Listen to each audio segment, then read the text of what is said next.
You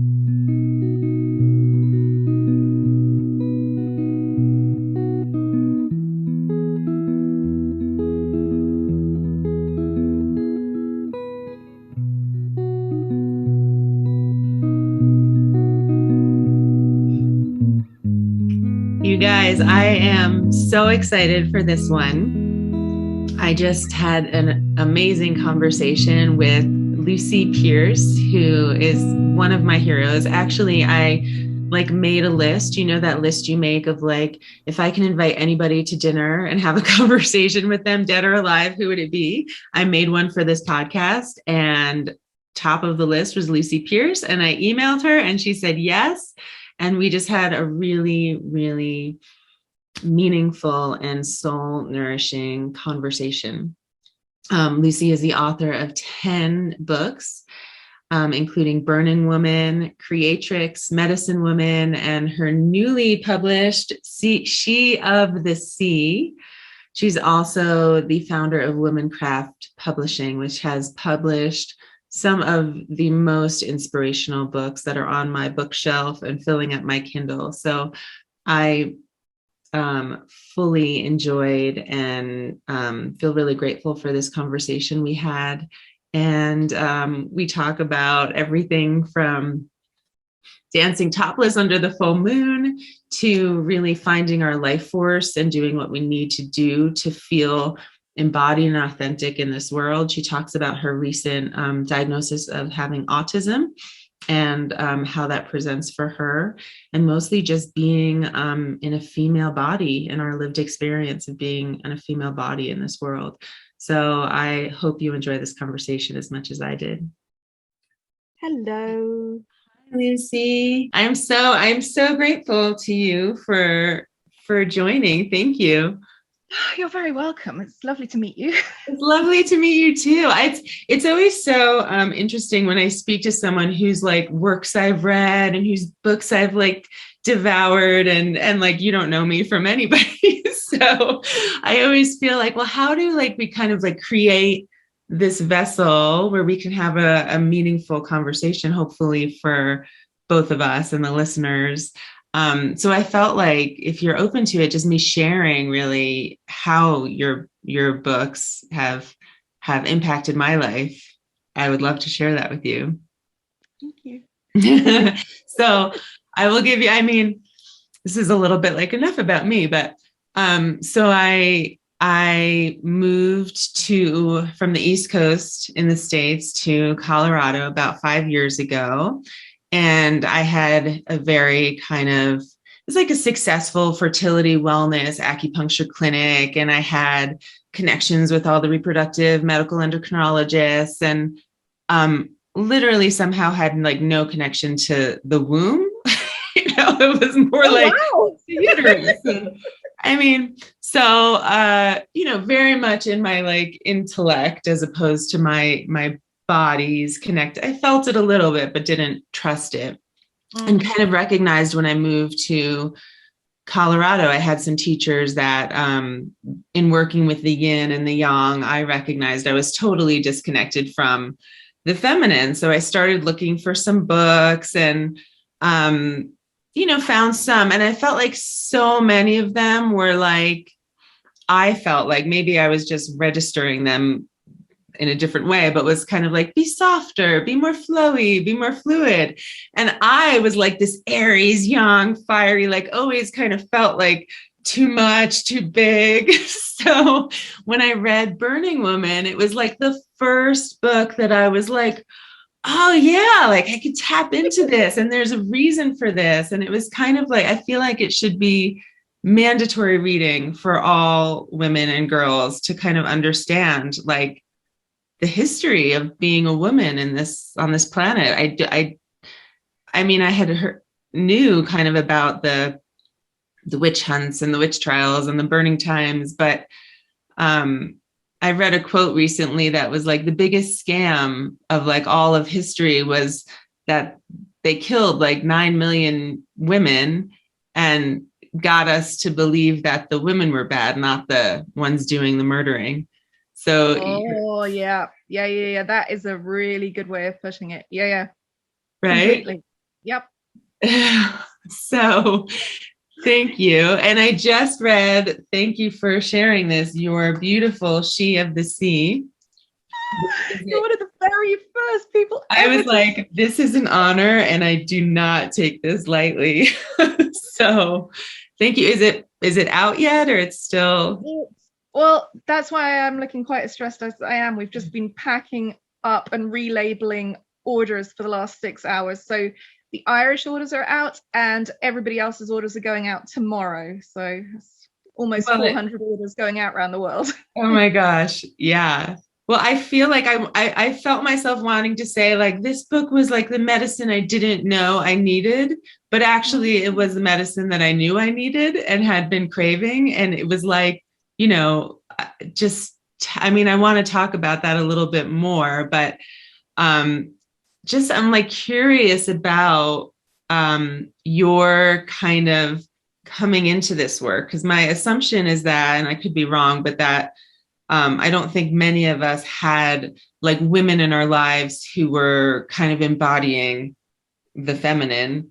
So did you have like women, or was it, if not, I see you shaking your head, was it like a all of a sudden initiation, or were you seeking it, or did you know something was missing? Like, I'm just curious about That's a really good question. Let me feel into that for a second. It wasn't an all-in-one thing. So as you could see from Burning Woman, like with each of my books, I kind of weave in a little bit of my story, not because my life is particularly spectacular or to be kind of emulated or anything else, just because it's my lived experience in a woman's body on this planet at this time. So it's kind of my primary evidence for one way that a woman life can go. So you can see from that early on, I got this kind of gut feeling that it wasn't right that as a girl, I was treated differently to how the boys were treated. So that was a gut feeling. And so then I went off to an all-girls secondary school. So that was less of a kind of an issue then, because it was just all girls being treated the same in that situation. And then coming out again into, you know, the real world and university life. Again, I could see kind of differences between how I was being treated, but it wasn't really until I was pregnant and giving birth that I really saw, wow, I am considered other, different, not to be trusted because I'm a woman. I'm being treated differently just because of this body that I'm in, and that's not okay with me. So that has been a kind of a through line for me.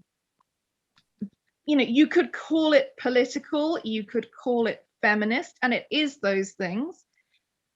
But for me, I only recently discovered that I am autistic and on the autistic spectrum. And we tend to have a real drive for justice, for fairness. And I think it's that in me, which is behind my just absolute disgust at being treated differently just because, you know, I've got a pair of boobs and a womb. Like, what the hell? So there's that. But then I've always been I've kind of read very widely and had a very kind of eclectic and interesting kind of education in the history of ideas, which is what I studied at university, but I studied it because it was something that I was fascinated in. So I've always kind of read very mainstream stuff, scientific stuff, as well as new age, new paradigm, a wide range of different spiritualities and religions.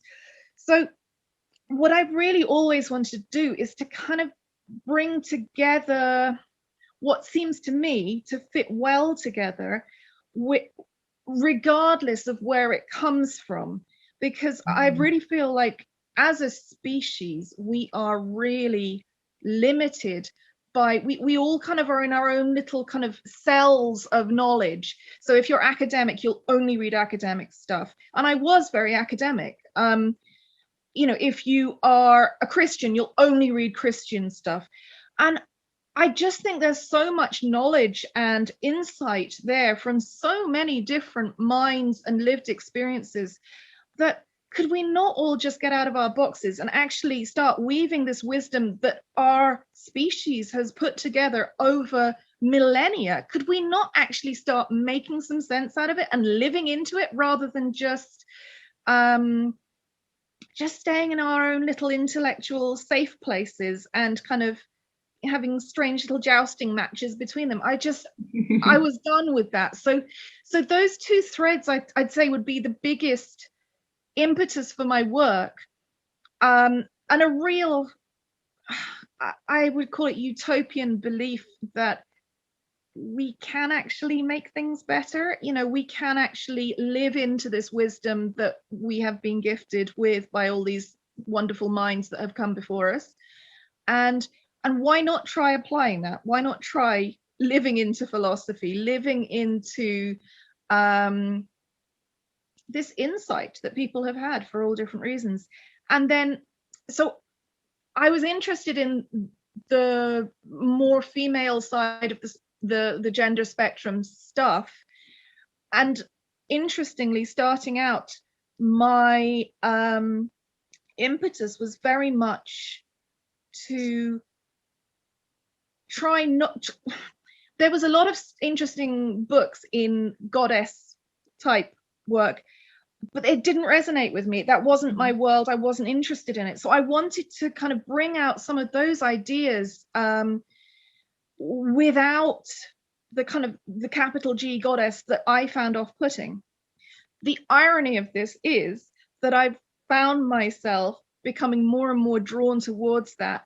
And I now have like a web shop which is full of goddesses, and half my titles, you know, are to do with goddesses. So it's really interesting that even though internally I was completely resistant to that and wanting to, you know, kind of keep a safe distance from that kind of woo-woo side, actually I've lived into it through lived experience, and it has become very real for me and very important.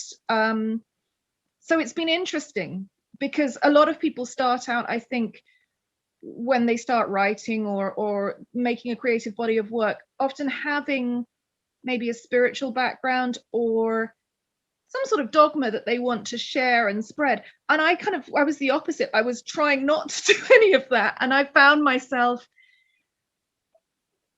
it all becoming real and making more sense for me. That's actually similar to me. Like when I would read the more goddessy things, I felt like this was something I would have to like put on, and it doesn't fit. Like I remember when I started working with all this, I had a dream that I was like wanting to go dance with this group of women, but all of the costumes were like these teeny little, like I could barely fit them up onto my legs, and feeling like it's not something that we put on, but maybe it's something that we can like feel our lived experience, like you said, like feeling your lived experience, and then almost being open to that energy, as opposed to like this idea that we just try on for size. And that's what I loved so much about Burning Women, was really feeling like the experience of our being female bodied on this planet, and the history of that was profoundly moving for me. So thank you. I'm so curious about your, like you're discovering you were autistic later in life. Did you have, I mean, that's not even something that I would think like, I should go check this out. So did you have an idea, or did you have an inkling? If you'd asked me, so I'm now 41 and I was diagnosed when I was 37. If you had asked me age 30, I would have laughed in your face, because I had very much the idea that autism was like Rain Man, you know, or, you know, non-verbal autistic people. It wasn't, and obviously boys and men, like it wasn't something that would have even crossed my mind for me, or yeah, no, just it wouldn't have been a label that I would have been able to apply. And then I've got 3 children, and my middle one, from quite early on, we were kind of starting to spot stuff, but she's a girl. And so it was like, what is this that we're dealing with? Kind of, going to look for support from doctors, and them very much being like I used to be. Oh, well, it's not autism because, she doesn't fit into what they expected autism to be. So we had many years of struggling alone, really struggling, where I was needing to try and figure out what it was we were dealing with, because there was no other support or advice. And the more I researched, the more I was like, hang on a second, this is what it is. And then, hang on a second, I recognize a lot of this stuff, because I have struggled for all of my life with a whole host of things that I haven't understood and nobody's understood. And so I've been bullied for them, or I've been shamed by adults for them, or healthcare practitioners. And that degree of lack of understanding from others and from myself has been very damaging for me, because the degree of self-rejection, self-resistance that you have, just trying to be something that you're not, trying to be normal when normal isn't actually achievable, and it isn't actually desirable, because that's not how my brain works. So this last decade of writing my books has been very much an exploration of, in inverted commas, what is wrong with me? Like, what is it that I'm dealing with, and how am I functioning in the world, and what am I struggling with? And so each kind of experience that I came up against, that everyone else around me seemed to be doing no problem, and I was just floundering and struggling emotionally, I wrote a book about, to try and help me through it, to kind of as a gift back to the me who didn't realize this, and all the other people like me who are currently struggling, who don't realize. And by all means, not all of my readers are autistic. A lot would identify as highly sensitive. But I have a large and very varied readership. You're talking about medicine women, right? Is that the medicine woman? Absolutely. Struggling with chronic health issues, struggling with health practitioners. The Rainbow Way, my first book, was all about struggling with early motherhood and needing to be creative and not understanding why I couldn't do it like other mothers could. Moontime was about struggling with my cycles and needing to understand and work with my body's energetic cycles, because I didn't, I wasn't functioning well with my periods. So Creatrix is about my creative kind of drive and how I can function with that and stay sane, and why do I have such a big creative drive. So they're all a kind of an unraveling of a puzzle for myself, but also something that I recognize in a huge amount of women around me, that other women may be struggling with too, or maybe talking about a lot, and that there aren't many resources for. Right. Yeah. Do you see it now? Like, as an acupuncturist and a healer, I kind of see whatever is presenting. Like, I don't believe in things that are wrong or, like you said, kind of not normal. I feel like whatever, even infertility, I work with infertility. It's like, how is our body trying to make sense of something, like of a world? Or so I guess my question is, like, do you see your neurodiversity now as being a gift, or do you see like the way that you've been able to do what you're able to do because of that maybe you wouldn't have been able to do in the same way if you were normal? Yeah, absolutely. Yeah. It is a gift. It is also, it provides a lot of challenges that I other people around me don't necessarily have.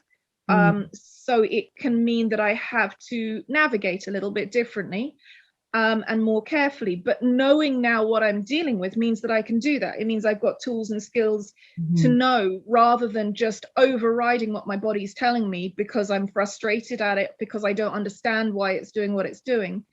And that's really, really helpful. I know a lot of people can be skeptical of people getting labels, especially as they're older. I know that a lot of people, for all sorts of reasons, don't want to name their struggles because it's easier to try and pretend they're not there, and then maybe they'll go away. But you know, once you've had a few decades and the thing's still not going away, it's like, I would prefer to have a label that helps me understand and to navigate, rather than to be working in the dark and being judged as all the nasty things, the nasty labels that people can use for you, like, you know, weird and strange and mad, and you know, I'd prefer to be autistic than Yeah, I always think, like, how healthy is it to like fit into this world that was really created to only be kind of a positive experience for like one specific type of person, you know, like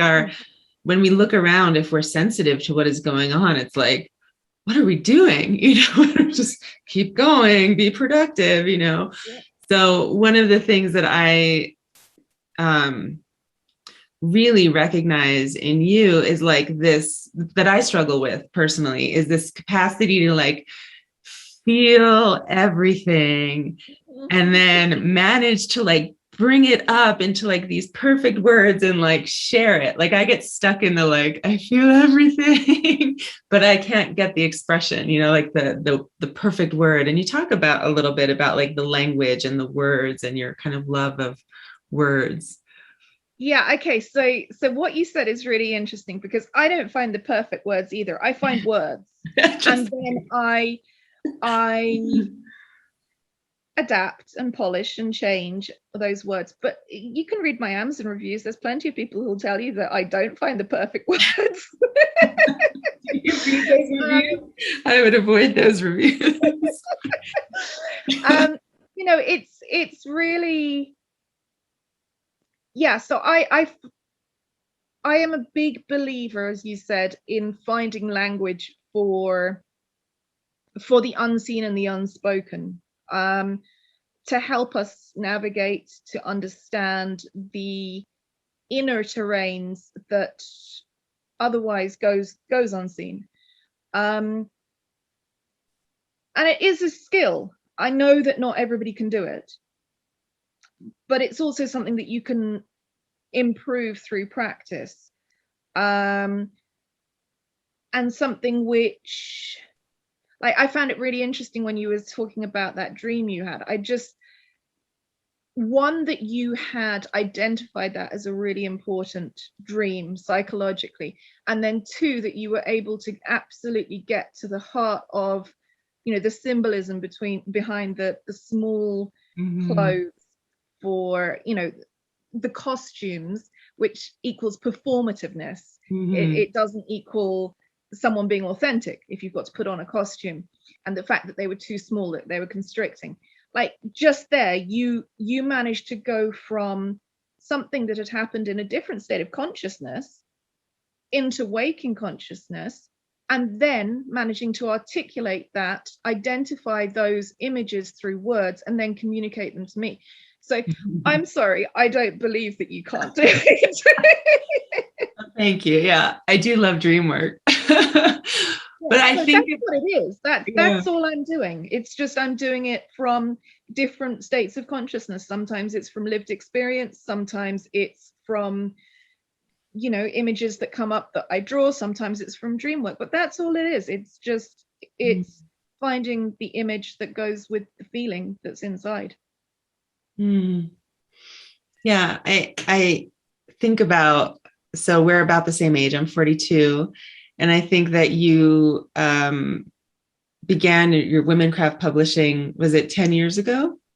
Or like a little less, 2014 is when Womancraft started, but I started writing and being published It will be 10 years ago. Hmm. Next year, 2022, will be 10 years.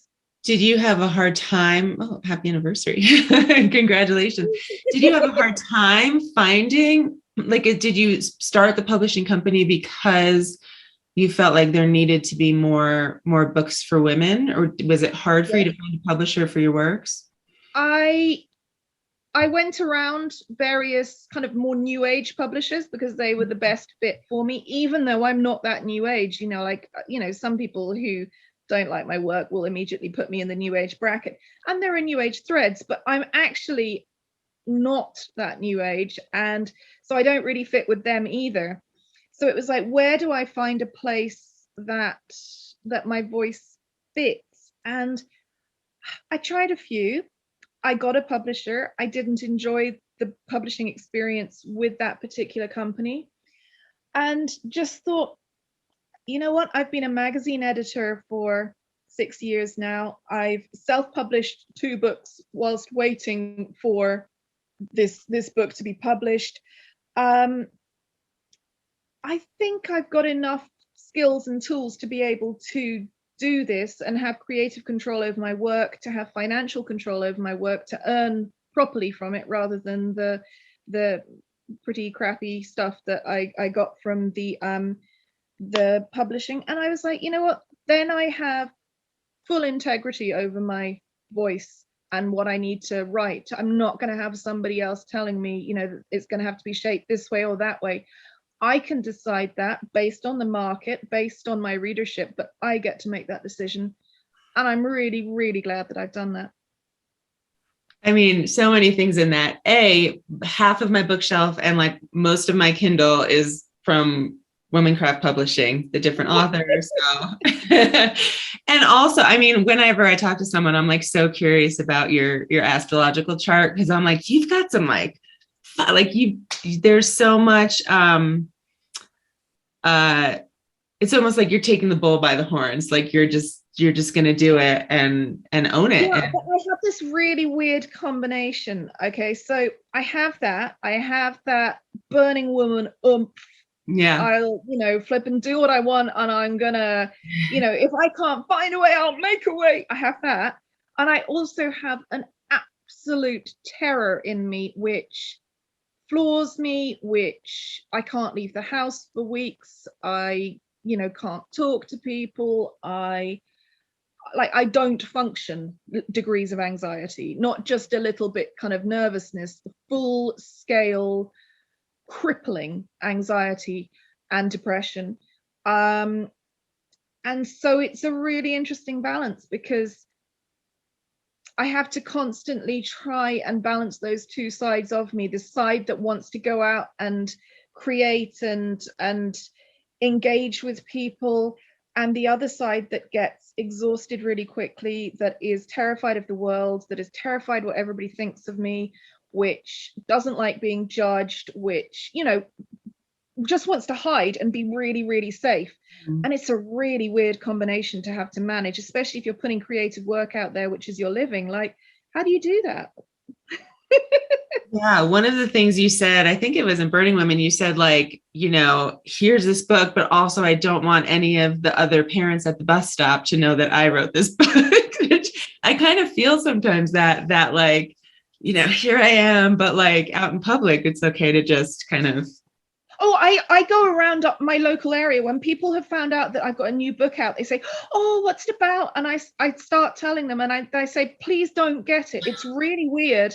I don't want you to read it. Like, I unsell more people than I sell. Yeah, but like that's the reality. Like, it's really scary having to. The judgments that people have around different words, it might be, for some people it might be lesbian, for some people it might be witch, for some people it might be autistic. There's a lot of words out there that have got a lot of history.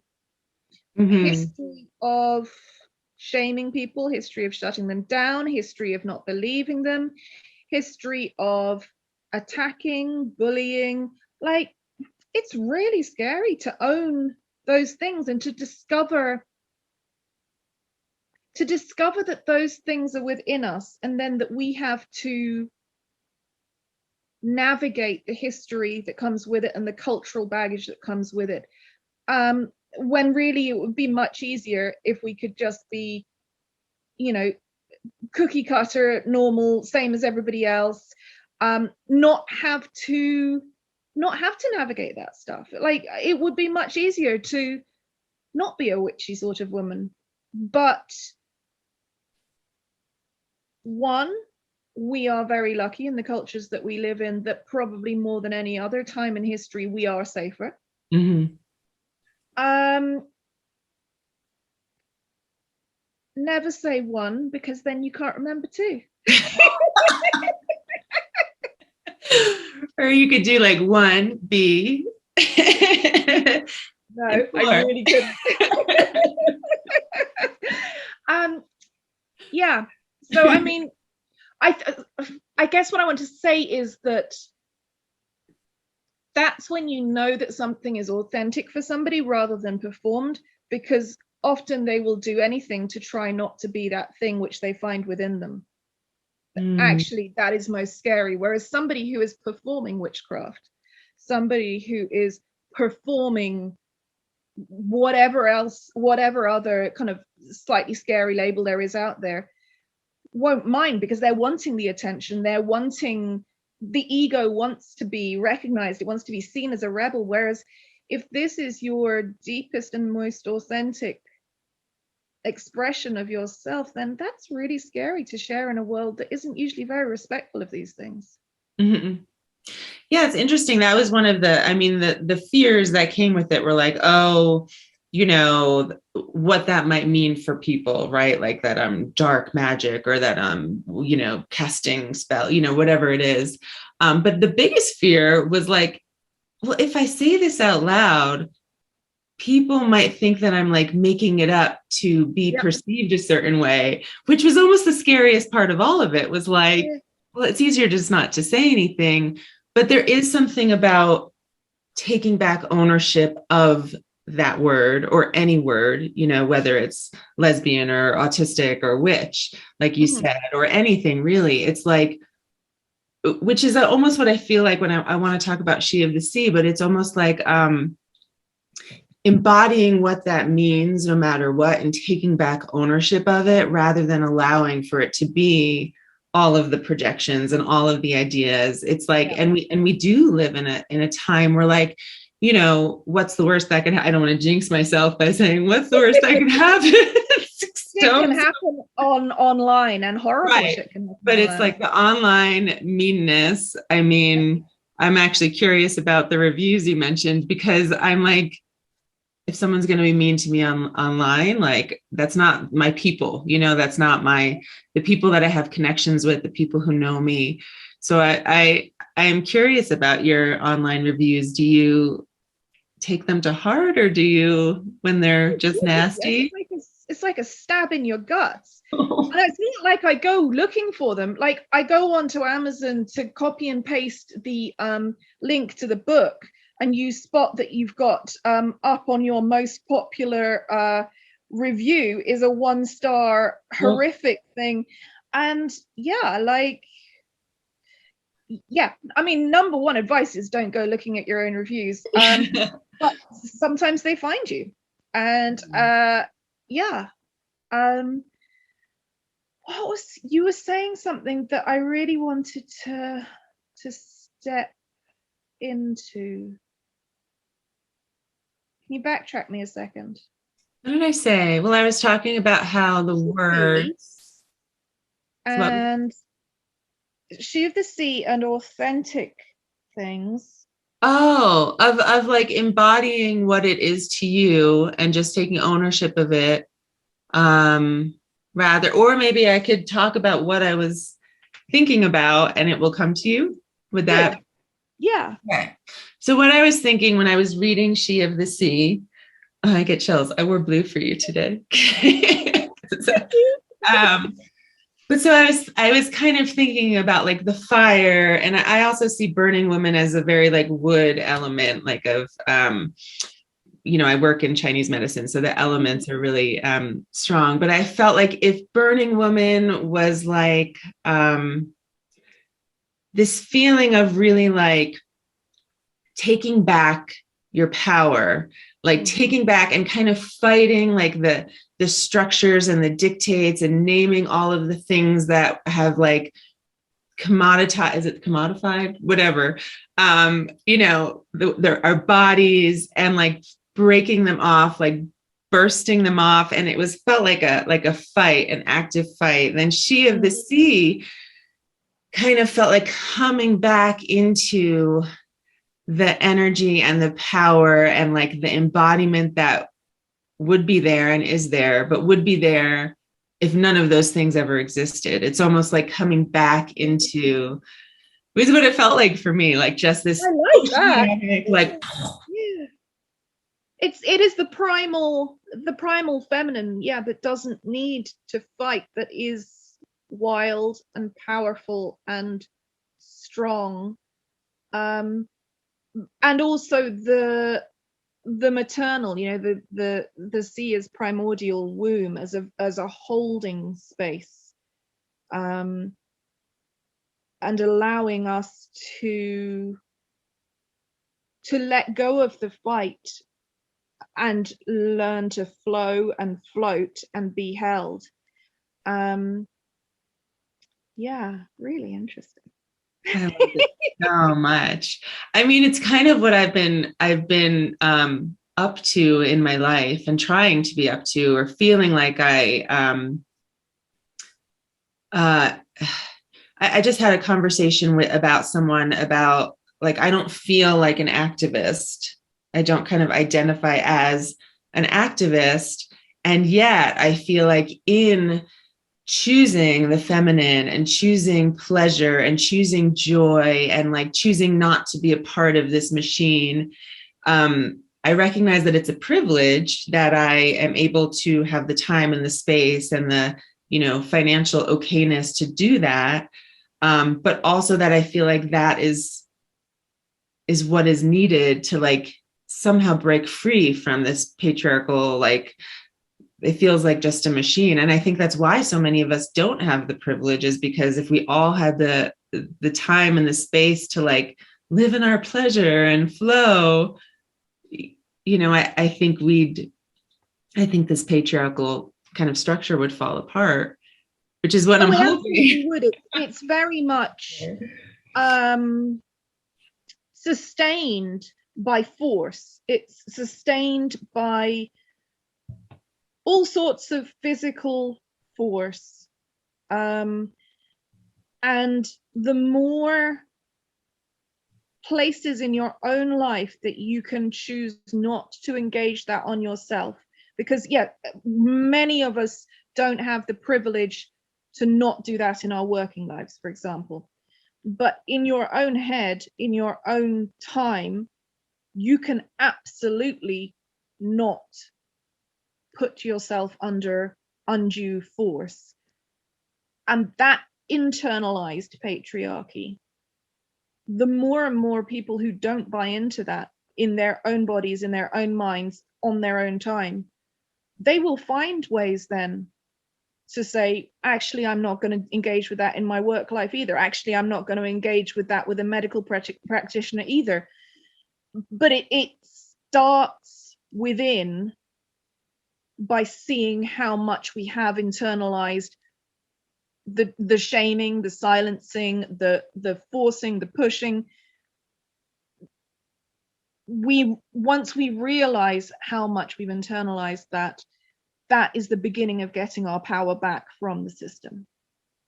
Yeah. And that can be done like at any moment in your life, in your day-to-day life. Like, it doesn't have to be a big thing. It's literally just a self-observation of, am I forcing and pushing here, or am I actually listening to my body and my brain? Am I actually aware of the environment around me, or am I forcing an agenda that isn't even mine?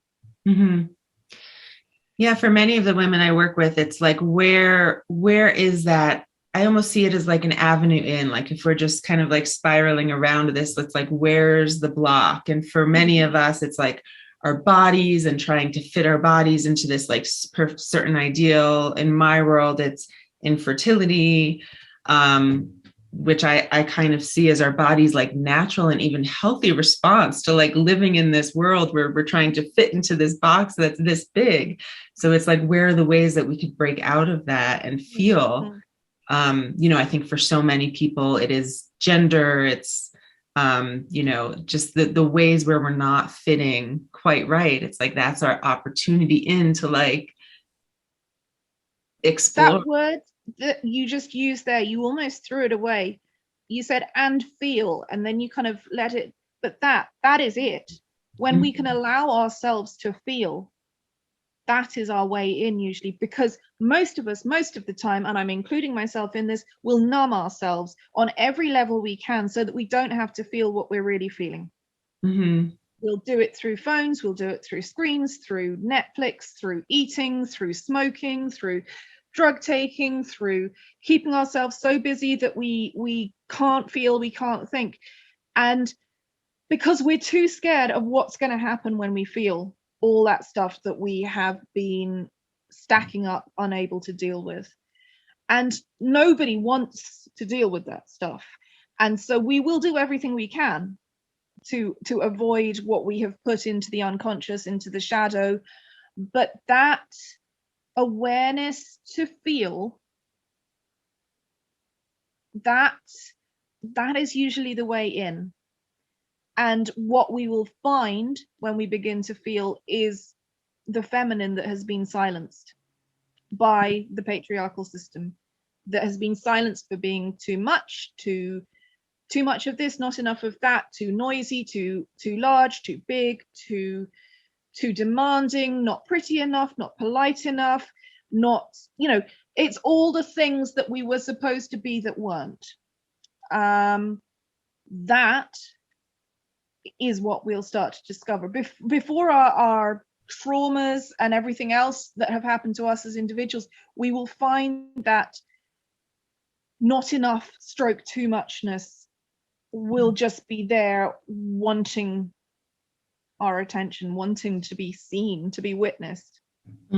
So much literally for the past 5 years, I've been working with like every time a feeling comes up and I like dare to share it, it's like immediate shame, like, oh, I shouldn't have said that. And it's just like being with the feeling, no matter, for ourselves, and then maybe being able to express it in a way where like, it doesn't matter what the reaction is to it, just feeling entitled to the feeling, even if it's wrong or even if it's too much or not enough. It's like we get to feel. And I think that's so much about, when I say feminine, I think too, it's not like the gender of only female, but it's like even in men, that connection to their feelings, in our connection. It's what has been shamed in women and shamed in men, and labeled female and feminine and womanly and girlish and all of those things. So weakness,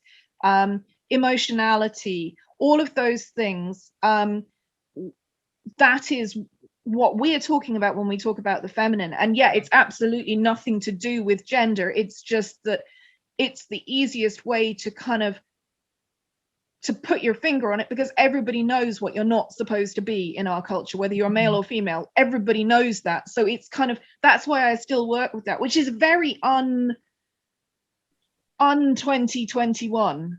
Everybody's wanting to move beyond gender and blah blah blah, but we have a history of certain human traits being assigned to the female gender and being shamed and silenced. So I feel like we've got this history, we understand this, so let's work with this, let's understand it, and absolutely, hopefully we'll move beyond it. And the yin and yang thing is really handy if you are wanting to move away from the gendered words, but it's not part of my culture. And so I would be nervous of kind of laying stuff kind of onto that Whereas, everybody knows how women and girls are shamed, and how men are shamed, if they're too girly, how men are shamed if they're too flamboyant, how women and men are shamed to do with their sexuality if it's, too connected to women's and female sexuality. We know that. So so this work is really about reclaiming those facets of humanity, those energies, those ways of being, and just looking at them very clearly and saying, why are we shutting this down? Why are we silencing or refusing or rejecting this part of ourselves? And how can we allow that to be? Because in itself, it's not wrong. Culturally, we've been told that it's wrong for a long time throughout history. And if you go through life and your parents and their parents and their parents have gone through life having this bit shut down, silenced, shamed, how much has that affected who you are? You don't get to be who you actually are in this body, in this soul, in this life, because you are consciously and unconsciously shutting down large parts of that on a daily, hourly, minute by minute basis. That's an awful lot of energy, an awful lot of life force that is going into shutting down the rest of your life force. It's not about, I think a lot of people feel like it's about kind of either the performative thing of, if you just wear a flowy skirt and you kind of, use love and light words, then you're sorted. No, a lot of people think that it's an intellectual thing. If you just understand that, women have been done over throughout history, then you're sorted. No, it's not. It's actually understanding how the life force in you has been, one, labeled, and two, shut down, and that you are complicit in that, and that you don't have to be complicit in that. And when you stop being complicit, you then have a whole range of skills, abilities, and energy to do what you want to do within this life. That's the be all and end all. That energy is then in your body. It's within your conscious realm that you can choose, okay, I'm going to use this for mothering, I'm going to use this for creating, I'm going to use this for helping other people, but you're choosing it. You're not being kind of forced into a certain direction. So powerful. That's the part we're going to clip out and be like, this is the highlight reel. Just being in the life force is like being in the flow. And when you were talking about that, I just felt like that. When you said like consciousness is oceanic, it's like, how does that flow live in us? And then from there we can create, or have that spark of create, that spark that creates life, or we can feel alive and fulfilled and passionate about our life. Right. Yes. I loved that. So, all I'm interested in is that life force that we've all been gifted with, that that all living things are gifted with, just that's going in a direction that we want it to go in, rather than that it's being stunted or shut down or forced or withheld, that actually it can go in a positive direction, in a creative direction that is aligned with what life is trying to do anyway. A life-loving culture rather than a death-obsessed culture. So one thing you kind of touched on a little bit that I'm curious about, I've been kind of, after really working with the feminine for 5 years, I've been kind of really feeling like, I had another dream. Should I tell you my other dream? Where I had like a very tiny man who was like clearly a man my age, but was like very childish and like cherubic, like sweet and loving, but like childish.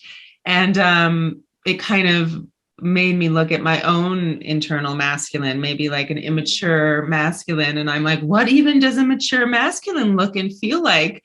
So now I'm kind of like looking around for this mature masculine, which I don't think we see it much in our world, but I'm sure they exist.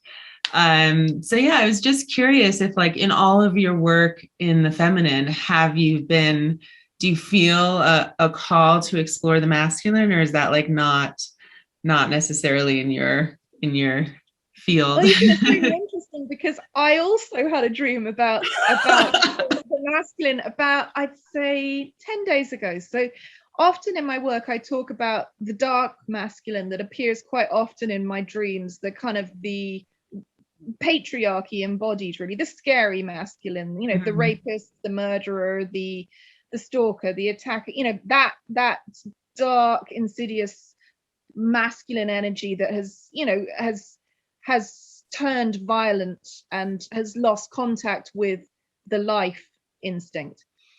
But yeah, no, I had this really interesting dream where I met the two masculines. And so first of all, there was the dark masculine, and then there was, and when I'm saying dark, you know, please, it's not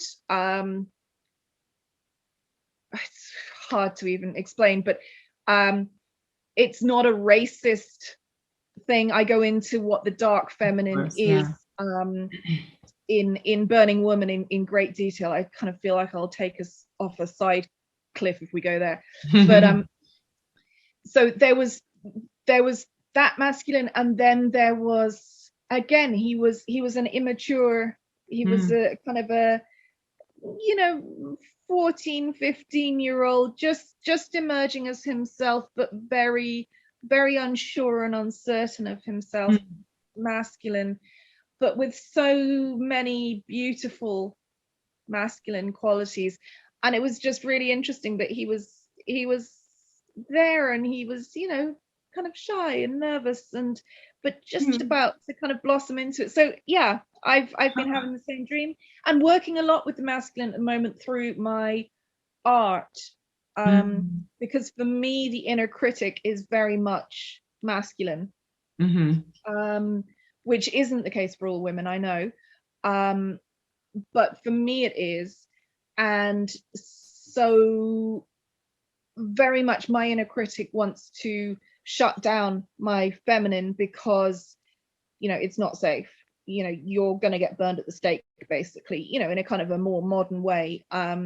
You're bringing shame upon you, it's dangerous, shut up, don't say that, you're not going to be taken seriously, all of that sort of thing.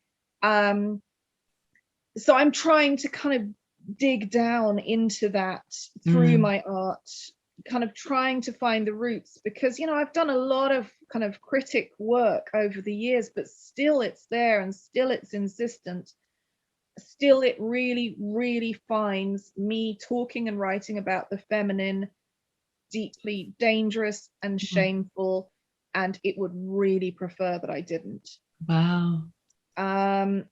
So, you know, that's what I'm contending with all the time. You know, I'm not just writing these kind of books and kind of living in a lovely fairyland of kind of like, oh, and I've just written another book. No, it's a soul battle to, one, give voice to what I give voice to in the books, and then two, to make them public. Is just the two parts of me are constantly battling each other. One part trying to keep me safe, and the other part desperately wanting to give voice to this and move into the next bit through this self-expression. So, you know, it's a challenge. Well, I, for one, am so glad that you've fought against that voice of the critic and made your works public, because I mean, I feel like I could cry just thinking about how I know that my life is different because I've read your works, and I recommend them to my patients, and I feel like I'm able to do this work that feels powerful and meaningful in my life, in part because of your words and your, you know, even if it's been a struggle, like sharing that, and it's I don't know. I like to think that I'd be so brave, because I do feel it takes bravery to live this life that doesn't fit, that doesn't fit necessarily, and to like insist on it anyway, and to know that there are other women doing it. And I did kind of imagine you just like circling with women under the full moon all the time. Are you not doing No, it's like, yeah, no, I wish.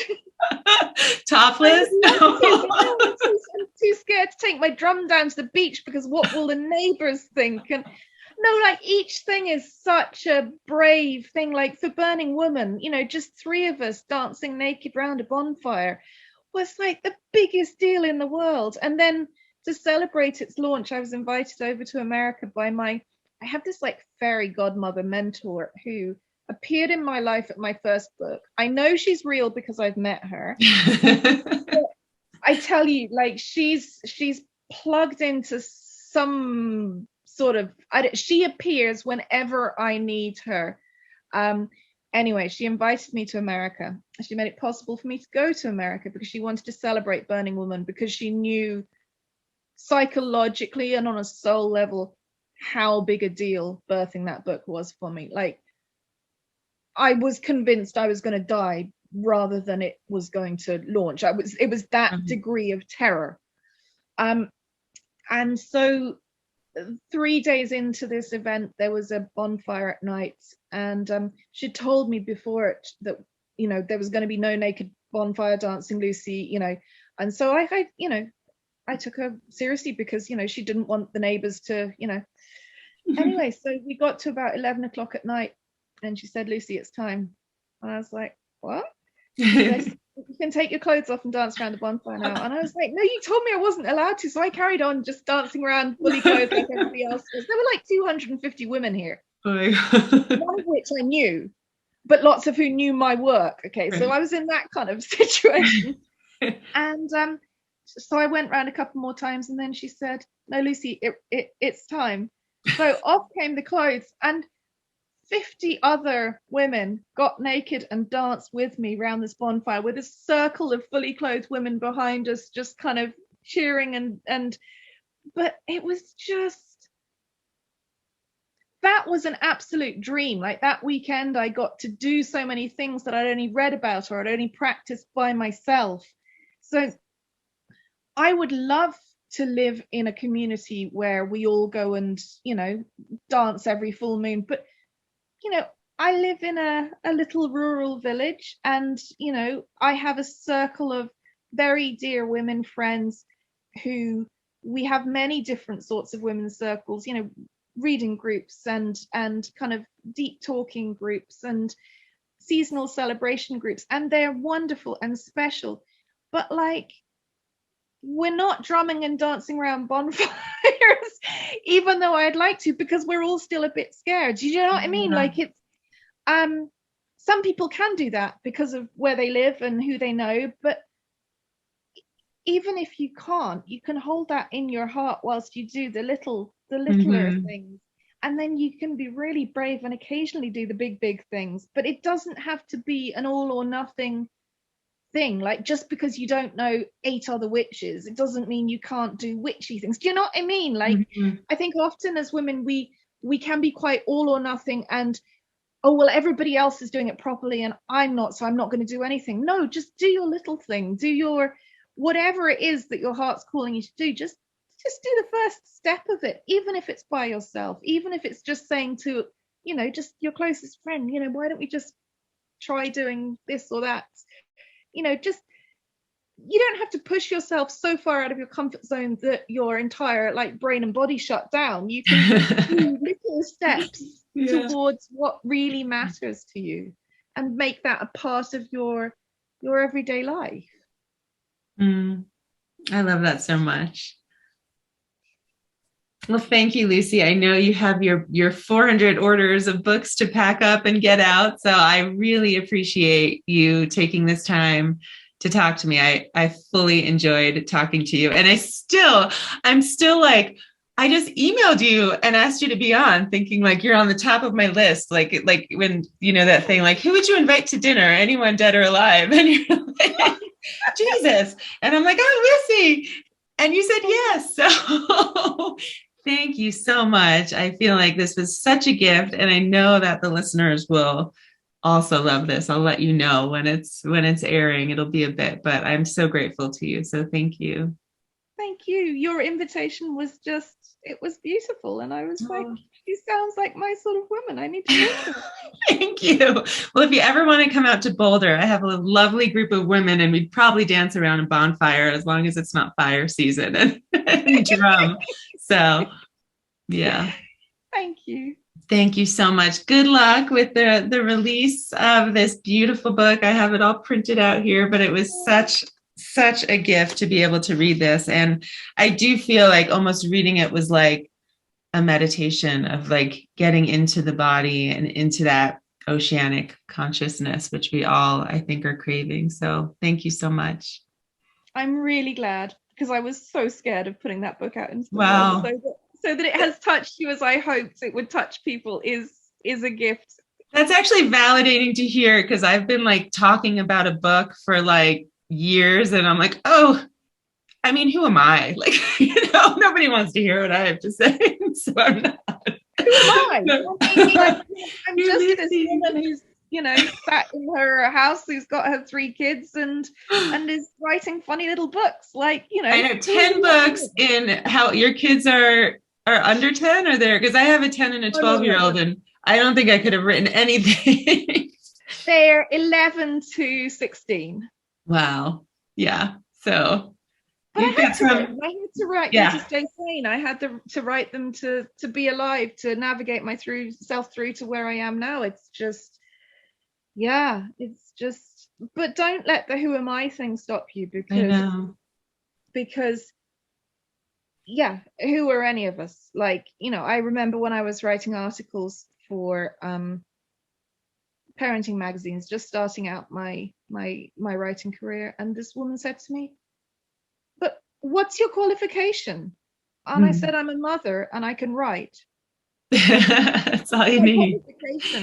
And you have that life force. Yeah, we live in a world of experts, a world where you're told unless you have this, that, and the other credential, you don't have permission. Actually, you have permission. Just be honest about what the limits of your knowledge are, but you have every right to share your lived experience, every right to share your insight, every right to research whatever you're interested in. Like, all right, my dear. Well, thank you so much. Truly. You're very welcome. Yeah, I'm so grateful to you. Okay. Well, it was lovely to talk. Take care. It was lovely to talk too. Mwah. Bye-bye. If you enjoyed this episode and you want to hear more like it, be sure to subscribe, and I hope you'll rate and review as well. To learn more about how to connect with and explore your fertility, visit wisdomofthewomb.online.com and learn more about my fertility enhancing 12-week program at fertilelikeamother.com. Thanks so much for joining.